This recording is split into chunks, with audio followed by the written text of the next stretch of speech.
श्री कृष्णा। महाशिवरात्रि का दिव्य पर्व,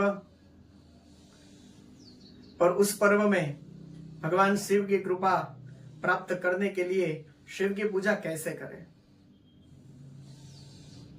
साल में हर मास में शिवरात्रि आती है, लेकिन माघ मास की जो शिवरात्रि है उसे महाशिवरात्रि कहते हैं। उस दिन शिव की पूजा करने का विशेष महत्व है। और वैसे भी महादेव बहुत जल्दी प्रसन्न हो जाते हैं, तो महाशिवरात्रि के दिन शिव जी की पूजा करने से विशेष फल की प्राप्ति होती है। तो अब लोग पूछते हैं कि शिव की पूजा और उसका अभिषेक कैसे करें, किस द्रव्य से भगवान शिव का अभिषेक करें। तो हम तो कह देते हैं कि भाई जलधारा शिव प्रिय, शिव जी को जल की धारा बहुत पसंद है। आप शिव जी का अभिषेक जल से कीजिए, लेकिन फिर भी लोग पूछते हैं कि अगर किसी और उपचार से या द्रव्य से हम शिव का अभिषेक करें तो आप कुछ बताइए।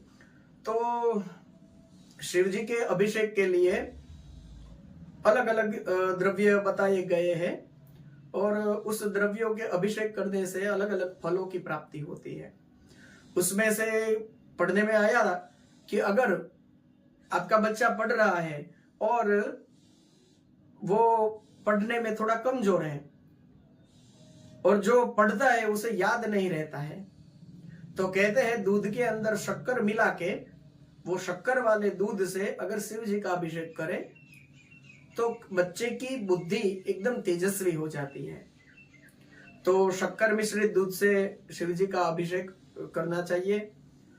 और पढ़ा है कि अगर परिवार में, घर में कोई व्यक्ति बहुत बीमार रहता है, दवाई के बावजूद उसका रोग जा नहीं रहा है, तो दर्भ युक्त जल से अगर शिव जी का अभिषेक करे तो रोगी उस रोग में से मुक्त हो जाता है। जल के अंदर दर्भ रख के उस जल से शिव जी का अभिषेक करे तो दर्दी रोग से मुक्त हो जाता है। और बताया है कि अगर समृद्धि और भोगों की प्राप्ति चाहिए तो मध या घी से शिव जी का अभिषेक करें। घी या मध से शिव जी का अभिषेक करने से समृद्धि और भोगों की प्राप्ति होती है। और तिल के बारे में भी बताया है कि शिव जी का तिल से अभिषेक करने से पापों में से मुक्ति मिलती है। हमारे जन्म में जितने भी पाप हुए हैं उससे मुक्ति पाने के लिए तिल से शिव जी का अभिषेक करना चाहिए। तो इस प्रकार से शास्त्रों में वर्णन बताया गया है, लेकिन आखिर में तो यही कहूंगा, जलधारा शिव प्रिय, शिव जी को केवल जल की धारा अर्पण कीजिए, शिव जी प्रसन्न ही होते हैं। अब लोग पूछते हैं कि कौन सा मंत्र बोले शिव जी की पूजा के लिए या अभिषेक के लिए, कौन सा मंत्र बोले हम।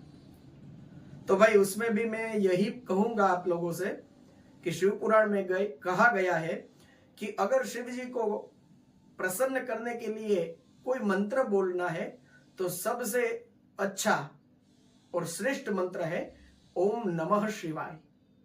शिव पुराण में बताया गया है कि ओम नमः शिवाय से श्रेष्ठ कोई मंत्र है ही नहीं शिव जी को प्रसन्न करने के लिए। लेकिन कई बार लोग पूछते हैं कि महामृत्युंजय मंत्र बोले, त्र्यंबक आदि मंत्र हम बोले।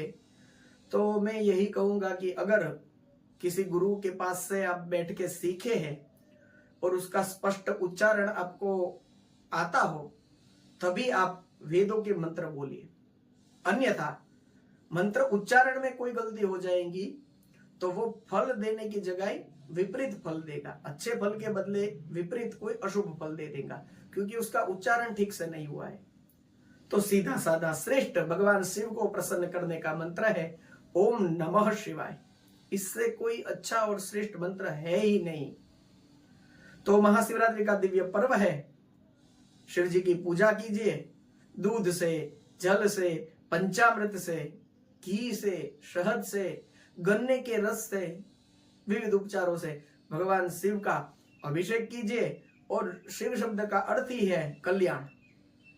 अगर जीवन में कल्याण चाहिए तो महाशिवरात्रि जैसा पर्व है, शिव की पूजा, शिव का अभिषेक और शिव का आशीर्वाद प्राप्त कीजिए। आप सभी को महाशिवरात्रि की हार्दिक बधाई।